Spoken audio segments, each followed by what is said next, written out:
Hello guys. So ayan, flex ko lang itong ginawa kong feeds panghalo sa pagkain ng ating baboy. So meron siyang mais, powderized na mais guys, tapos darak, copra.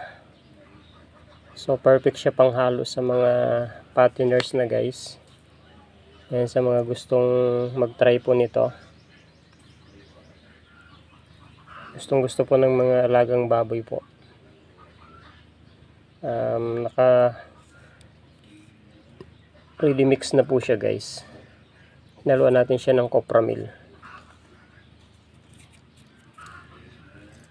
Yan, sa mga gusto pong mag-try, message nyo lang po ako. Malaking tipid po nito para sa mga fatteners po natin. Meron din po akong panginahin, copra at saka pugpug and darak yung halo nun. Pakita ko sa inyo guys. So ito naman guys yung panginahin. Kasi yung panginahin guys, hindi natin pwede lagyan ng mais.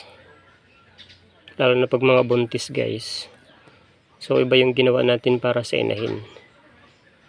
So meron siyang darak, copra and yung pugpug guys na pinowder natin. Yan, sa mga gusto mag-try po dito dahil sa sobrang mahal po yung feeds, ano. So magandang pang alternative natin or pang dagdag guys sa pakain natin para hindi pure feeds po yung ipapakain po natin. So mas mura po siya.